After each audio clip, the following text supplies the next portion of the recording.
All right, welcome everybody to Self Storage Income. I am so excited about this podcast.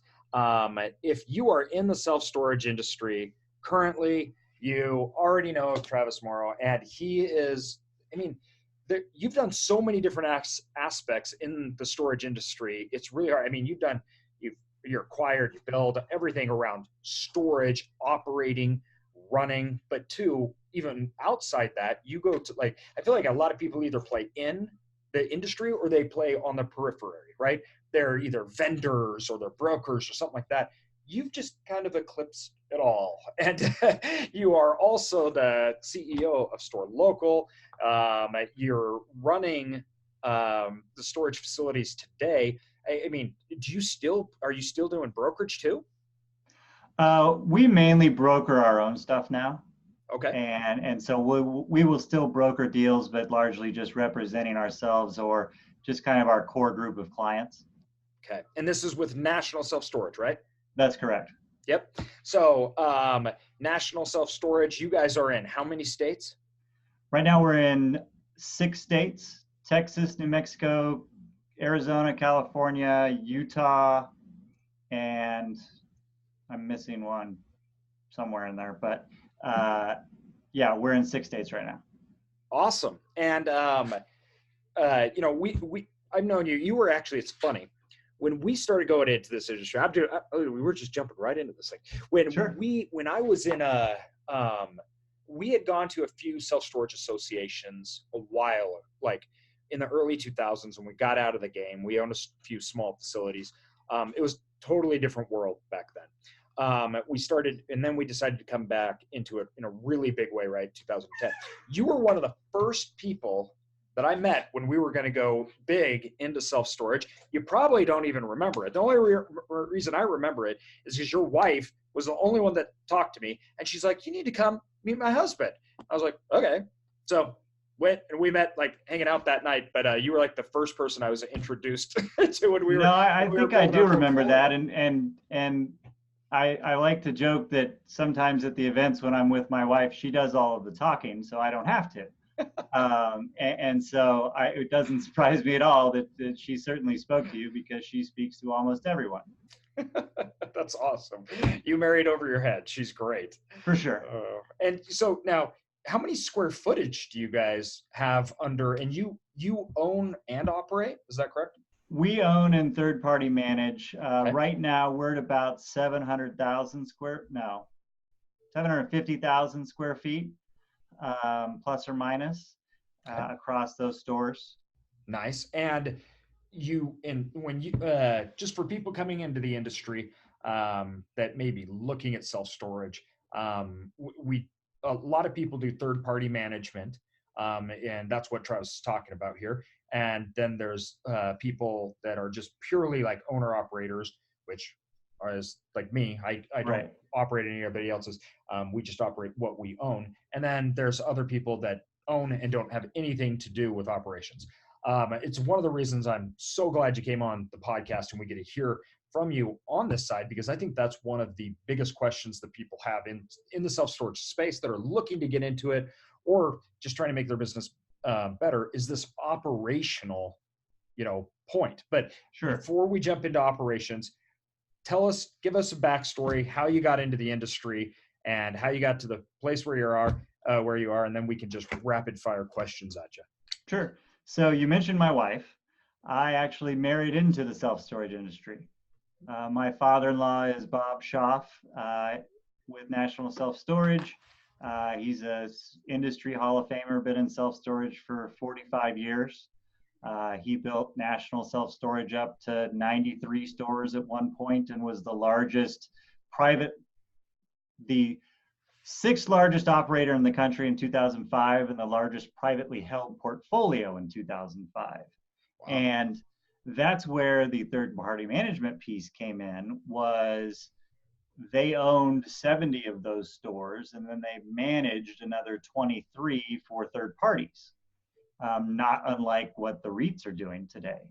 And they sold those 70 stores in 2005 to what is now CubeSmart, and we retained the third-party management piece since then. And so some of those portfolios that we managed have sold, and so we've shrunk down. And as I've started to do other jobs and wear different hats, you mentioned store local, we have our little niche portfolio, and it works pretty well for us. But when I started in the industry, I started at National Self Storage as the consulting division manager, which is code for I'm the guy who goes out and does feasibility studies for self storage. And so that was part of Bob's education process for me of truly learning self storage, is going out and under his guidance, learning what it takes to pick a location to build a self-storage and be able to recommend or not recommend to other people that are paying us a fee whether or not they should build a self-storage in a particular location. Were you in the real estate industry at all before this? I mean, did you have plans of going into real self-storage, or not? I mean, I joke that nobody graduated B school saying I can't wait to get into self-storage. I'd actually just come out of the Army, and I got my degree from U of A in 2003 in finance. And so I kind of had a business background and had gotten out of the Army. And if you hear Bob tell it, I asked for his daughter's hand in marriage and a job at the same dinner, which is not how I remember it, but we agree to disagree. So I did not expect to be in self-storage ever until I really kind of got into it through Bob. And you started out trying to find, or I guess discern, good locations and bad locations and recommend the best ones that you could find. Well, I wouldn't find them. So third parties would approach National Self Storage and say, hey, I've got this piece of land. I need a feasibility study. You guys do feasibility studies. Tell me if this piece of land will work for a self-storage facility. Oh, so you were actually out contracting out and doing the hard work and really getting in for other people. You weren't. Correct. You had to scrum the data up yourself. I'd go visit the sites, and I'd do the market studies, and I'd secret shop all the competition and take all these pictures and write up the report and put together these 50-page reports on whether or not somebody should do a storage facility or not. That is an awesome way to do. Like, I'm not just hearing that. I'm like, that's what my son's going to do. Like, if he wants to come in the industry, that's the perfect place to start. It's a great way to learn all parts of the industry. When you were doing this, and it's, first of all, it's a different world, obviously, than when you started. Certainly, everyone started. And was National Self Storage? Did they already sell that first big sell when you joined, or did you join after? No, I was still part. I had just started with the company 6 months before the sale was completed.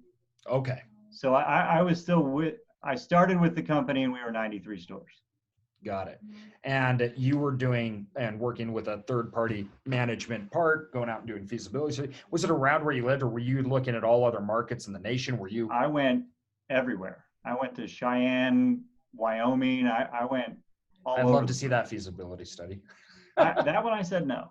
I can imagine. It wasn't quite the population. And there was a whole bunch of storage already. Yeah. And now, speaking of that, let's jump right into this. So and you've seen so many projects done. You've worked with so many operators.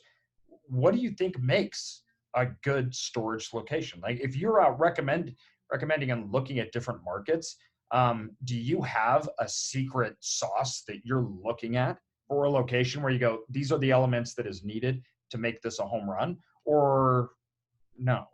I don't know that it's particularly secret. The last facility that we built here in Arizona there was a piece of dirt 400 yards from my house that I drove by every day for 9 years and said, man, somebody should put a storage facility right there. It's the right size. There's no competition in the area of merit. There's you've got the population density. It's at a major corner right across the street from everybody's grocery store. So it's kind of the commercial corner of the area in my neighborhood. And it just made total sense to me that a storage facility needed to go in there. And so those pockets still exist all around the country. And so even in areas where people talk about this is oversupplied, and now Idaho excluded, because it sounds like stay out of Idaho. There's pockets everywhere though. But there are pockets There are. where you can find a 5-mile ring where there's not another storage facility, Yeah. but there's a lot of people and you can service those people. Yeah. You know, we're about to buy a facility in Washington, and it's not even a half a mile down the road from our other facility. Right. And, you know, we haven't bought anything for a year because some of the market's been, and we totally overlooked this, and we just totally overlooked it. And we loved that facility, and it was such a great location. Right. And I guess we just never gone back to it. What came up, an opportunity, and we're like, we weren't expecting to buy anything this year, but there is, you're right. There's always opportunities. So I think, you know, you mentioned population density. Do you look, when you're looking at demographics, do you look at, you know, the average income? Do you look at movement, like how many people are moving, houses selling? Do you go into that? I don't get in, I look at the average income, though I will tell you that while they're more difficult to manage, even storage facilities in lower income areas can do very well. I look more at rent per square foot of the market. And Okay, so, you know, I've got 5 facilities in El Paso that we manage. El Paso gets like 95 cents a foot. And it's harder and harder to make new projects there pencil just because at 95 cents a foot. Whereas Washington, on the other hand, I wish I could get 95 cents a foot. but yeah, I mean, if you're in Seattle and it's 250 a foot or whatever, so that's more my concern is what the rental rates are in the individual markets. I guess that when we're looking at it, we take it pretty much the same approach where I care way more about competitors than I do demographics. And I see some of these stuff coming out. Well, the average income in this, and they can spend X amount on X square foot because their disposable income stuff. And I go, it's called supply and demand. Yeah, I'm like, I've never really seen that matter. I'm like, it just tends not to. And also too, I'm chucked because you could be in a nice area where I live. We're in 4 different states, but in where I'm in, and you're getting 60 cents a square foot if you're lucky, right? Now you can be in an absolute poverty-stricken area, not even near Seattle. Yeah. Not even near. You could be hours outside of Seattle. You're getting $250 a square foot. Yep. It's shocking to me. Yeah. So that doesn't seem to make sense. Completely market specific. Yep. Absolutely. And so that's my primary focus when we're looking at things is what the rent per square foot really pencils out to be. Now, you can have, and I mentioned earlier, supply and demand. Yeah. You've got 200,000 square foot of demand that's calculable based on average rent per square foot per capita. But then you've got people that say, yeah, but they've got all this money. I'm going to put in 300,000 square feet of self-storage. Well, that doesn't work. The lines don't cross in the right spot. So it baffles me sometimes what people will put up. And once again, that goes back to my feasibility background. And I told a lot of people no. Some of them went ahead and did it anyways. But what I had always tell people when they do feasibility studies, and I still tell people, is if you're going to invest millions of dollars in a project, wouldn't you rather spend $10,000 now and feel confident moving forward, or spend $10,000 and count your lucky stars that you only spent $10,000? Yeah. Well, to give you any idea, we have 1.2 million square feet under management and that we own, we get feasibility studies. I'll Absolutely. actually go to a project. I hire a third person to look at it because I'm like, you tell me what I'm missing. And Right. Well, two, I that's want what you to I tell me did on. if I'm stupid. Like, Yeah, tell me. that's what I did on our last project. I had done all of my feasibility research that I would normally do if I was Yeah. doing it for a third party. But then I brought in a third party from the East Coast and pointed to a spot on the map and said, I've got all the information, but I'm not going to give it to you. Here's the spot. You tell me, in your professional opinion, if this is going to be a successful project or not. And they And he agreed, came back and we confirmed. went forward with it. I love doing that in that strategy because for me, it's a way that I can keep maybe unseen ego or maybe unseen, Yep. like, I love this area, or it's always been a dream for me to have a facility in this community, right? Right. And and that I all of a sudden start to make up demand, right? Like, oh, well, there's some empty units, but they're not competing right. And, there's a lot of people that are going to move into this area. I Yeah, can't tell that's you how many excellent. times I've heard this, right? And at that point for me, that's speculation, which Yes. not about. That doesn't work well when you're dealing with assets in the millions of dollars. Never works well.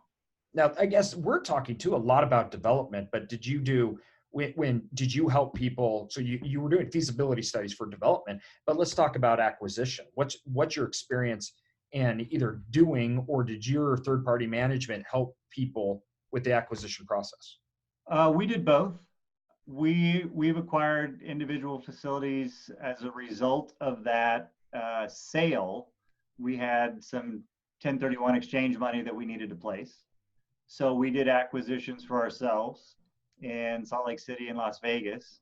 I helped other, I brokered a deal in Green Valley, Arizona between our former client and what became our new client for the same facility. Nice. So we were running the facility.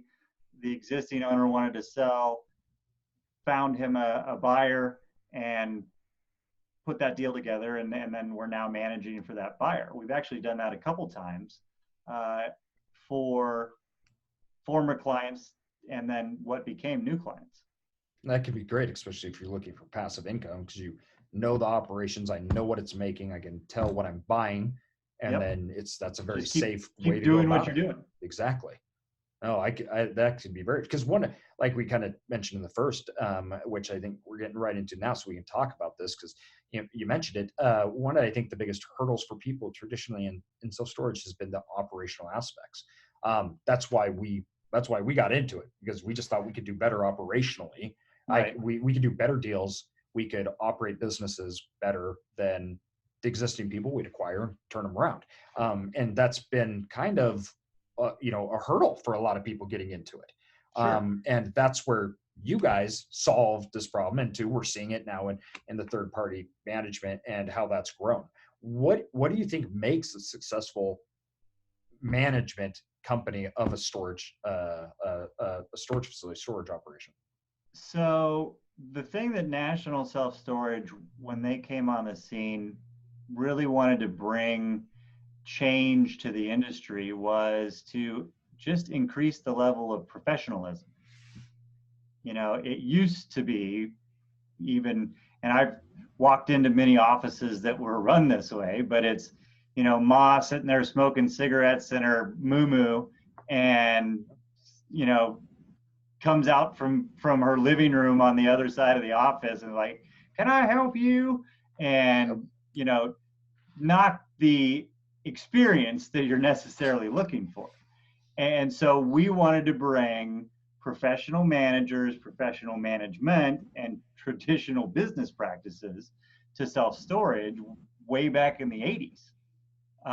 And that has always evolved ever since then with, we were very, very early adopters of online, at least having a website going all the way back to 1998. We've owned nationalselfstorage.com since 98. We were really early adopters as well of call centers and created our own call center that became a third-party call center that was made available to the entire market called Call Maximizer. National's always been kind of trying to stay on the leading edge of where the industry's going, and I think we're continuing to do so today. Now, tell me, you talk about this, and as storage operators, where obviously it's no secret, and you align very much as because we are large operators, and lots of the large operators around the nation are at least have moved this way. But tell me, for a person that either is looking to own a storage facility and like, I'm going to save the spread on the management fee because at the end of the day, they're just renting a box. Or I'm going to cut all the expenses because one of the things we did is we actually front loaded our expenses into our management company and acquired storage facilities. So we were spending money on the management company to run the facilities as we bought the facilities to build it up because we thought, no, we have to run these things incredibly. That's our business model. For someone looking at it saying, though, I don't want to spend the money, it's a storage facility, it's a box, right? I'm going to hire a manager, I'm going to let her run it, make money. What is the difference in performance, and why does that matter compared to national self-storage, extra space, a key locker, whoever that does higher level management? So that is what brings a lot of people to the industry, and why ISS gets 4,000 people that show up is because they read in Wall Street Journal that self-storage is the place to be. And while we're not as complex as many other businesses, when you actually get into the day-to-day operations of self-storage, it becomes complex. And if you want to do it well, there's even more complexities on top of that.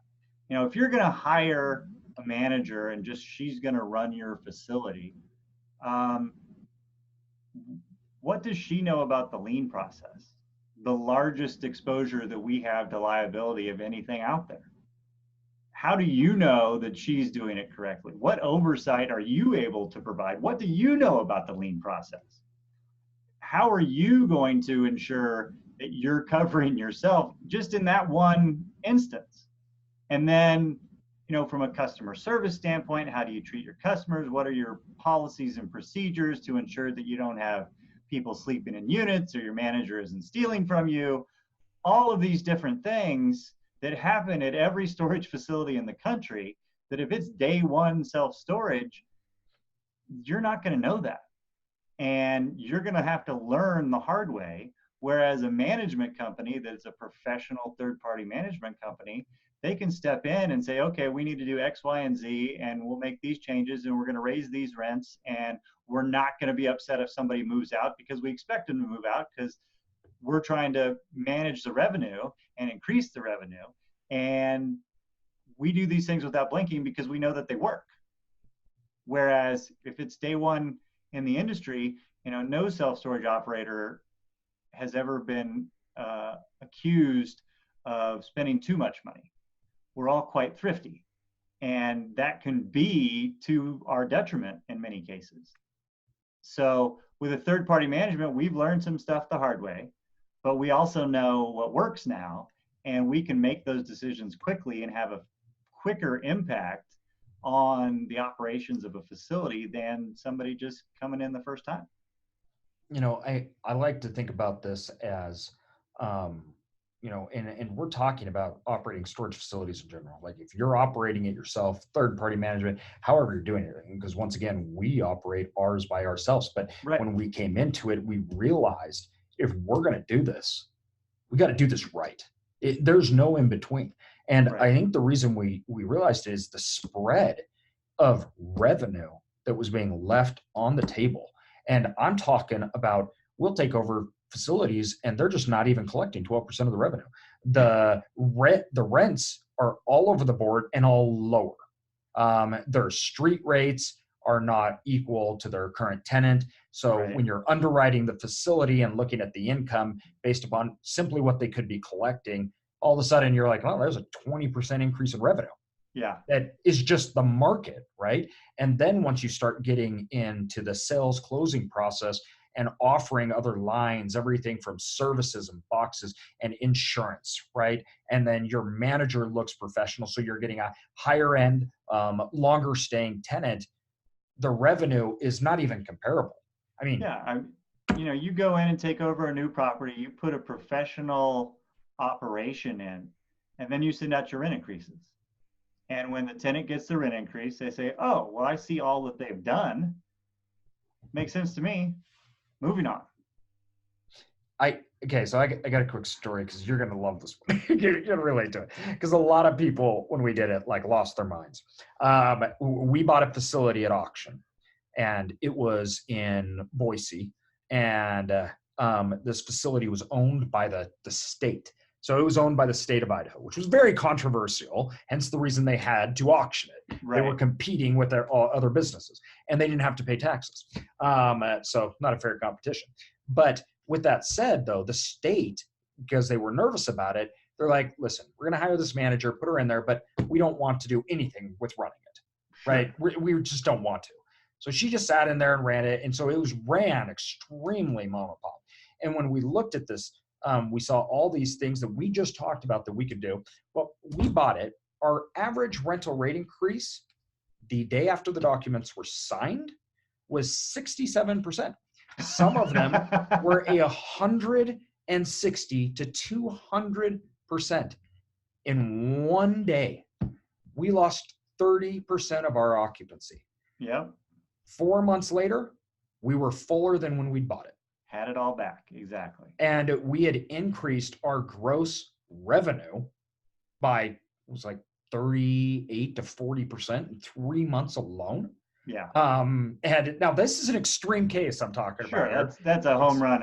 It's a home run, totally extreme, everything like that. But two, also, we were very extreme in the way we went about it.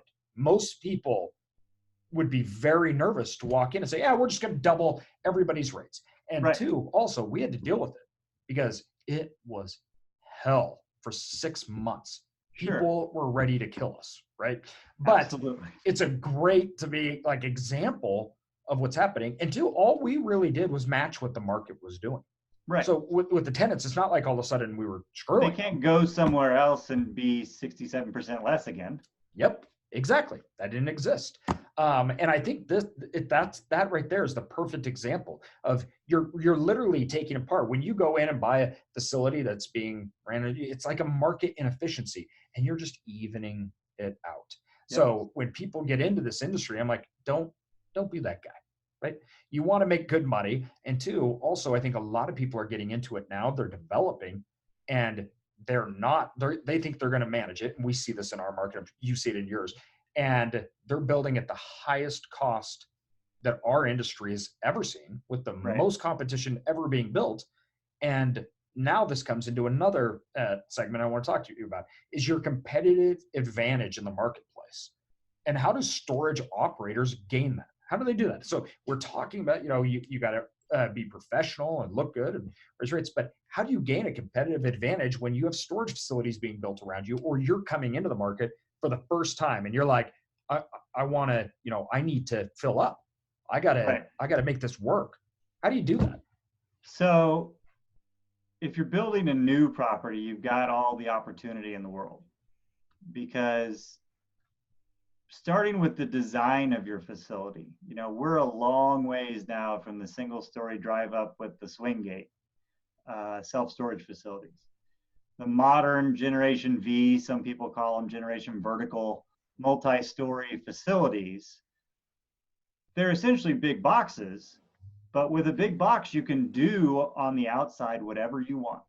And you can make it as pretty as it needs to be, A, to make the city happy so that they'll let you build it, but B, to truly wow your customers a little bit into saying, I can store my stuff there. And you add some, modern customer experience features, digital signage, new tenant interface type things that you and I both have at a couple of our properties. There are access control systems out there that allow people to use their phone to not only access the facility, but access their individual unit. Those type of products and design features, when a customer comes to the facility, they say, well, why would I want to store anywhere else? This is how storage is done. You shine. It's just like, correct. I love that idea. Like, why would I store anywhere else? It's you're Right. not competing almost. It's like you're a totally different product. I don't know if Right. you ever saw they have a facility.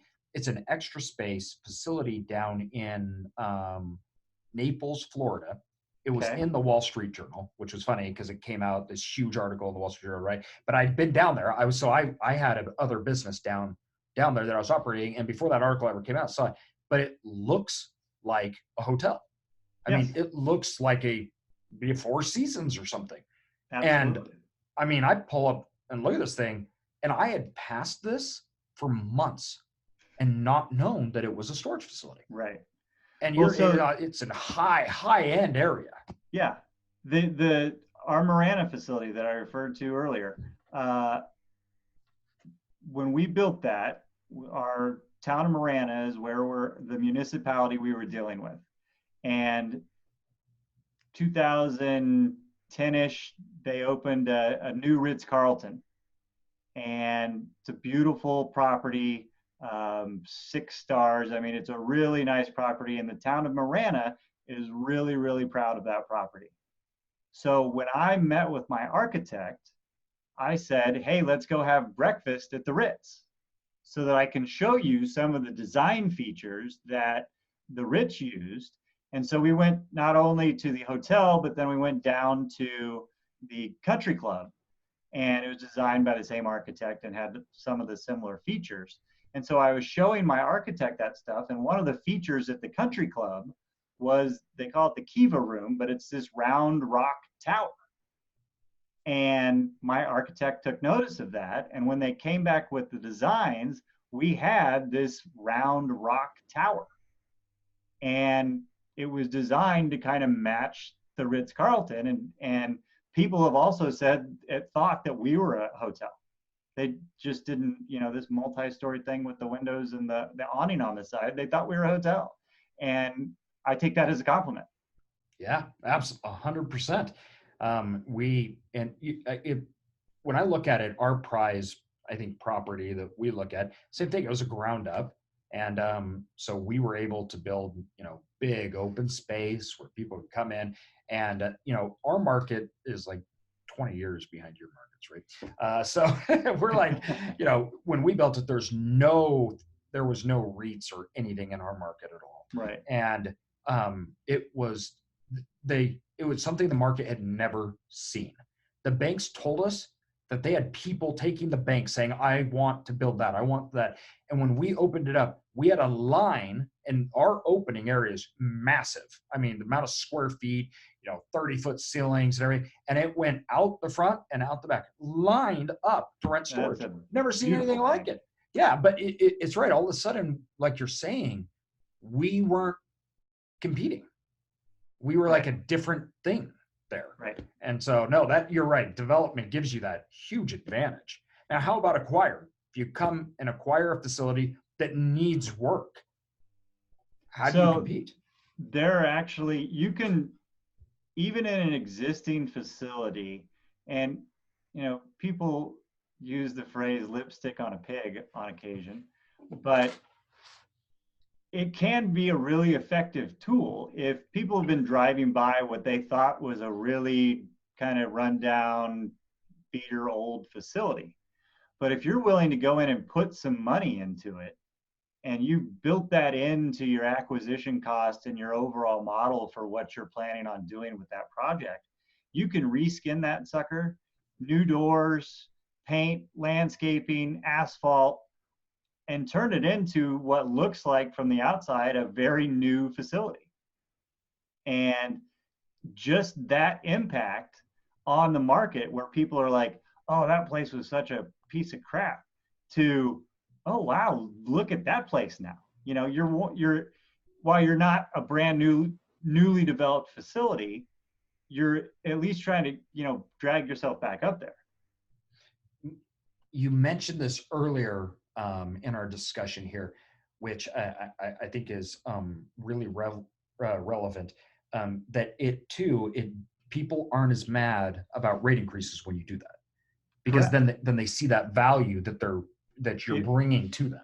If people see that you're spending money to improve the service that you're offering them, they rarely have any objection, because for the rent that they were paying you, then you put all this money in, they understand that, your costs have gone up, and they understand rate increases. They're quite common.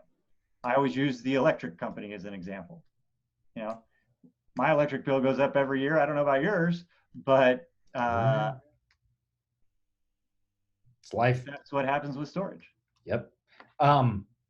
Okay, we've touched on a few of these tools, and I really want to dive into a couple of them because there's so much buzz. And for me and you, this is a great topic because we are uniquely able to talk about them. I think I know where we're going. Yep. So let's talk about technology and how this online rental and more of an automated, newer facility works and looks, and the tools that you're using today to accomplish this. So the modern customer experience is what I've been going around the country speaking on, and I was in London last week speaking on this exact topic. And that is, modern customers, not self-storage customers, but modern customers want the ability to interact with businesses in a different way than self-storage has traditionally been used to. And that is largely via their phone. And I show some interesting stats in some of my presentations, but one of my favorite ones is the average number of phone opens per day in the United States is 49. If you have a smartphone, you unlock your phone 49 times a day. Even if you're part of the silent generation, the World War II generation, they unlock their phone 19 times a day. Millennials, 77. But so the average is 49. And if you look at your phone and all of the real estate that is on your phone and all of the businesses that occupy the real estate on your phone, I've always said I wanted my self-storage facilities to be able to occupy that real estate as well. Because with Amazon and Uber and banking and you name it, you can do it on your phone. Well, I should be able to. You don't do it anymore. Correct. And so I should be able to do the same with my self-storage facility. So starting with my website, which we had put together through our cooperative Store Local, and we can talk more about that later. But we built what we felt was the best customer experience from an online standpoint, to be able to move in a customer paperlessly from start to finish and not have any hurdles placed in front of the customer. Now, the one hurdle that was left was in normal self-storage operations, if you're not running a fully automated facility, we always, on a vacant unit, we traditionally put a yellow lock on. And if a customer was sitting outside your facility on Sunday night when your office is closed, and they go on their phone and they go through this beautiful rental process, and they sign their lease and they get their gate code and they pull up to their unit, there's a yellow lock on it. And there's nobody there to take that yellow lock off. So that still, by my definition, was not a complete online rental. And then 2017, I connected with Janus International, and they had partnered with a company called Noki, and we're bringing out Noki Smart Entry to the self-storage market. And Noki Smart Entry was a Bluetooth electronic lock that was mounted behind the door that would allow, once a customer completed that online move-in process, for the customer to receive a text message, to download an app on their phone that would then give them access to their unit and essentially automatically remove that digital yellow lock. And Which that storage was facility? the first time that a complete online move-in could really be completed. And which facility did you roll this out in? That was that Marana facility. The Ritz-Carlton? Yep. I mean, The looks come with the expectations. Well, yeah, and when people see that system at the Marana, the word we hear more than anything is wow. I mean, they're just blown away. And 75% of my customers are retirees. So they're really blown away. Like they think it's the neatest thing in the world that they can unlock their unit with their phone. So, background, you were doing this and we were right on your heels and you rolled yours out. And so you were telling us, oh, it's great, everything. We rolled it out. And I got to tell this experience because it's so awesome. I think it speaks volumes to the system. I flew in there and this was probably 5 months, 6 months after being open. And I flew in, I'm headed to the storage facility, grab my Uber, right?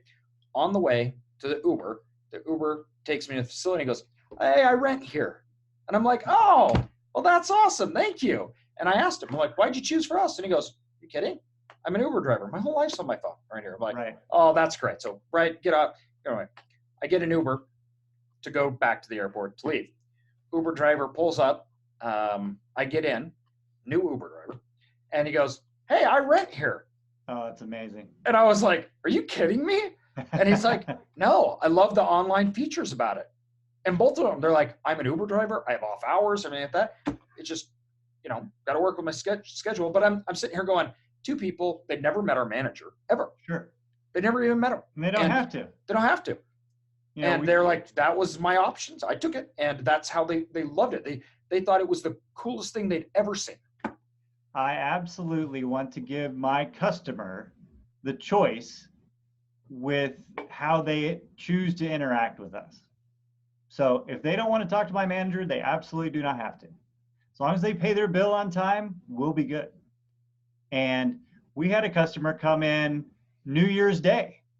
Office is clearly closed, but we watched them on the camera, rent on their phone. We see it come in through the property management software. They got the app. We watch them download the app. We watch them walk up to the door. We watch the door open, go to their unit. They're in, take off and leave. And that is 100% what that system is for that off hours. Whenever the customer wants to do business with me, I want to be available to do business with them. So we're the same as in ours. To give you any idea, people are like, this is too complicated. The facility that we did it in was a bankrupt Super Kmart, 160,000 square feet. We have 3 gate entries. We have 6 doors, 2 different sides, 2 drive aisles that you can get in from this entry system. Yep. The complexity of doing that on your phone, I mean, and guess what? They love it. People love it. Yep. They drive in, they drive up, they drive through, they rent online. And that is, for people I look that have just normal pull-up facilities and like, it's too complicated. I'm like, please. And me and you, we were the first ones that were doing this. Yeah, and absolutely. It was on facilities that were complex. And so like our normal drive ups, we're expanding them now. And I don't know about how you're doing, but we're adding them in all our projects currently today, and any projects that we do in the future, we will never not do it. 100%. I will not build another facility without that system. And the thing that I tell people is, for the next 5 years, if you have that system, you have a competitive advantage. 10 years from now, if you don't have that system, you're going to be functionally obsolete. Exactly what I say. I'm like, you guys don't understand. This is the market. Like, yes, you're just 10 years behind. Like, if you're building a facility today and you're not putting it in, every year from here on out, your product type will be irrelevant in a large segment of the market that wants to buy and rent online. And I like to use a quote from Don Clausen, my former partner. Why would I open a facility that on day one is going to be outdated? Yep. It's a perfect way to look at it. Now, okay, first of all, I want to address the screams that I hear in cars as they're listening to our podcast and saying, all sorts of things. And I'm going to address a few of these right now because I have major issues with the people that are anti this for a few reasons. The first one is I hear a lot of screams. And if you are a manager at a storage facility today, and this is ticking you off or making you mad, this is not to replace your job. Nope. You cannot think that. Now, I know that there's a few people out there that have a storage facility and they're saying that it's going to replace their job. Well, them and their 10,000 square feet of storage, maybe. But me and my 150,000 square feet, never. In fact, at our facility that we have a completely automated system, we have more managers at that facility than any other facility we own. Well, it's true. The system is truly to streamline some of the time-consuming, more menial tasks that a manager has to do to allow a manager to focus on things that we're more interested in, like renting more units. And collections and callbacks Correct. and customer service, which and then in tune lies into a higher revenue per square foot, which then makes me way more money. And so I've heard that time and time and time again, and I don't want people that are running their own facility. It doesn't replace you. It's not that. It's an option, and there's a segment of the population that you will get that you wouldn't have gotten if they had to deal with you. And that's just true. Correct. There's no such thing as an unmanned facility. Yes. Because somebody's still got to pull out the couch that they leave in their unit and make the unit ready for releasing.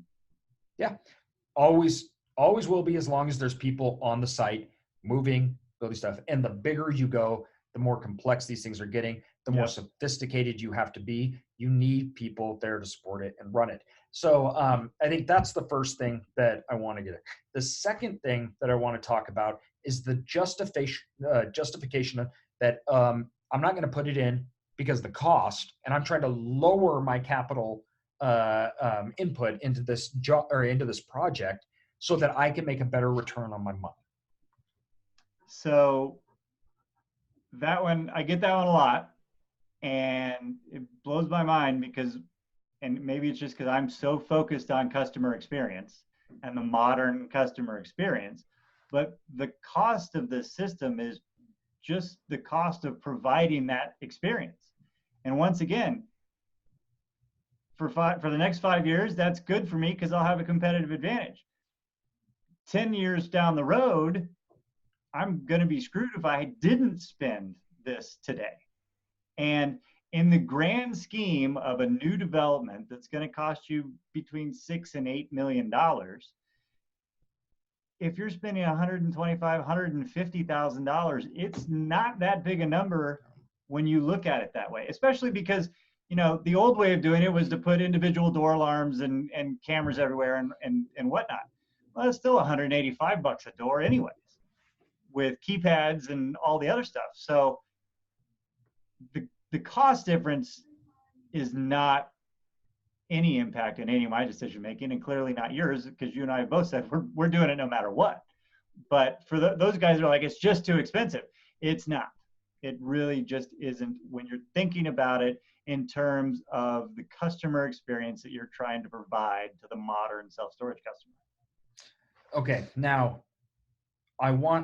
before we end here, we have to end talking about one other major thing I really need to get, not just your opinion, but we need to hear it from. And the reason I want to end with this is there could be a lot of listeners that are sitting here right now going, you guys have overwhelmed me. This is complicated. This is first of all, I'm not a smart guy. You can figure it out. There's so much help in the industry and so many people that are moving this way, right? We didn't do this alone. It's not like figured it out. It's not like anything like that, right? So one of the best things that I think for individuals that you're new to self-storage, you have 1-2 stores, but you're looking to compete, you're looking to take it to the new, you need to have help in this fast pace. You know, for storage facilities, we're fast changing right now. Right. So, this is like the purpose of Store Local, which you are the CEO. So correct. Tell us about that, and all these people that are now overwhelmed by hearing us talk about all these different things that you need to be having or you can't compete, and they're nervous going, I'm never listening to this podcast again because this is just terrifying. Right. Well, we've got an answer for you. Yeah, that's right. So Store Local is a cooperative of independent self-storage owners. There's about 140 independent companies that are members of Store Local currently. They represent just over 1,200 self-storage facilities in about 39 states across the country. That is a knowledge base of self-storage that no one else could hope to have access to. And so as members of the co-op, the co-op was built to provide products and services and solutions for those members and help them solve problems that come up on an operational basis. So for example, I mentioned the website product that we discussed earlier that we use at our facilities. That product was created out of necessity because we didn't feel the websites that were out there from our vendors were adequately serving our customers. So the group of 140 member companies got together and created their own website product, which many of us now use. With that scale, we're also able to provide partner benefits. So we've got 26 different partners or vendors that believe in what the co-op is doing and is offering their products and services to our members at special pricing or service levels that you wouldn't be able to obtain as an individual operator.